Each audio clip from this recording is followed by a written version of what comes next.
Alright, again. And just as I start recording, a truck keeps driving by. They're sowing some sort of seed or fertilizer or something. I don't know why.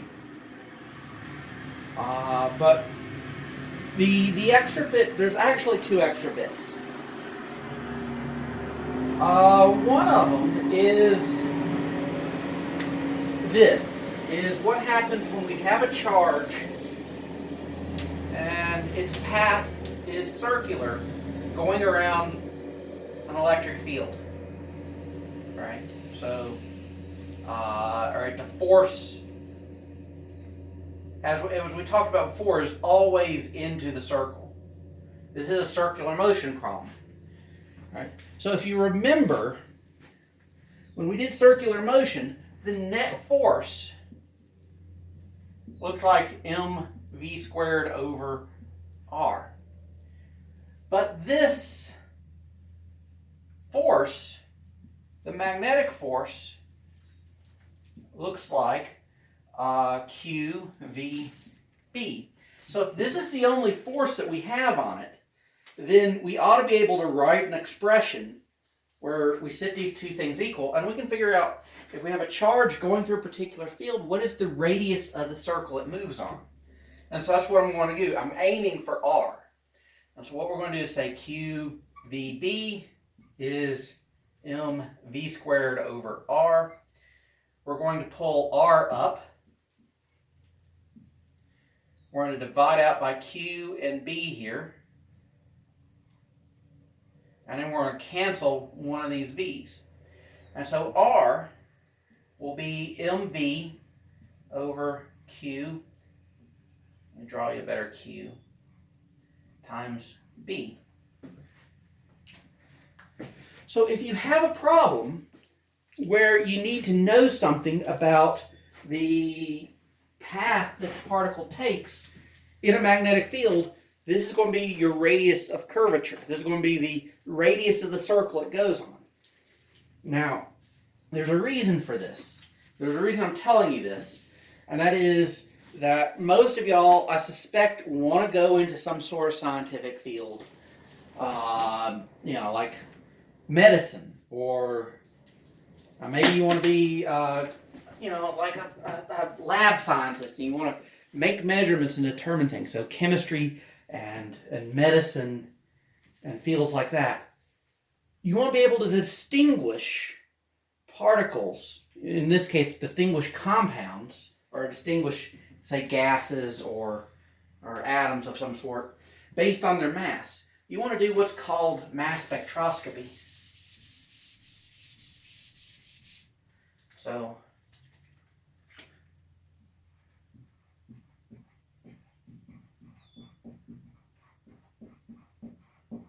now the idea here is very similar. I'm still going to have a magnetic field. And what we're going to do is pass a bunch of particles through this thing. Right? We're going to have a bunch of particles, just a stream of them.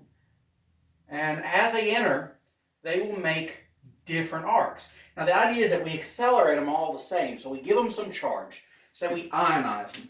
So Q here will let be one electron. And then over here we'll have a bunch of electric field. And what this does is it sets the velocity of the charges because we're putting a particular force on them to go into this thing. Or, this is going to skew it around everywhere. So what we're going to do is put in more magnetic field. All right, so magnetic field is into the board. That's going to select for the velocity. We're going to use this velocity selector we designed earlier to pick out. So all of these things have some particular velocity. All right, so there's different ways of laying it out, but effectively there's a path for these particles to go in, and some of them will end up here, and we'll have a bin for catching them. Now, if the mass is heavier, it's going to be harder to pull these things around, so they'll go further out. So there's another bin up here. I'm going to call that M2, and there'll be a larger bin. All right, so the idea is that we set the same velocity and the same magnetic field, and we can distinguish two different masses. And that lets us do things like distinguish gases that show up, or distinguish elements that we want to do. When the nuclear bombs were first being designed and built, the Manhattan Project, I think I told you all the story of... actually, I didn't tell you the story, because I would have told it to you now, I think.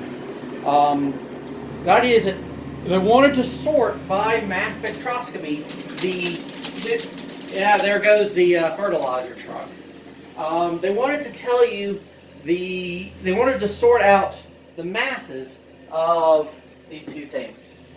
And so, if you're sorting out, the light stuff, U-235, that uranium doesn't occur that much, and it's just 3 atomic units less massive than the normal U-238. All right, so they needed to do some significant acceleration of the charges and some significant magnetic fields. But that's what they did. They pumped a bunch of gaseous stuff into a magnetic field, and they separated out.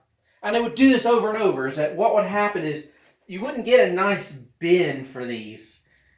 You'd get like a smear of stuff, but stuff on the inside would be lighter than the stuff on the outside, like a centrifuge. And so they would do this over and over and over again and keep purifying. And so to make this magnetic field, they needed huge electromagnets, which we're going to go into basically in the next assignment. The huge electromagnets needed to be super efficient. They had a lot of electricity there, right? Because they were doing this in Oak Ridge, Tennessee. And they just had the Depression, so they basically electrified all of Tennessee. What was called the Tennessee Valley Authority. They just hydro-dammed all of the river.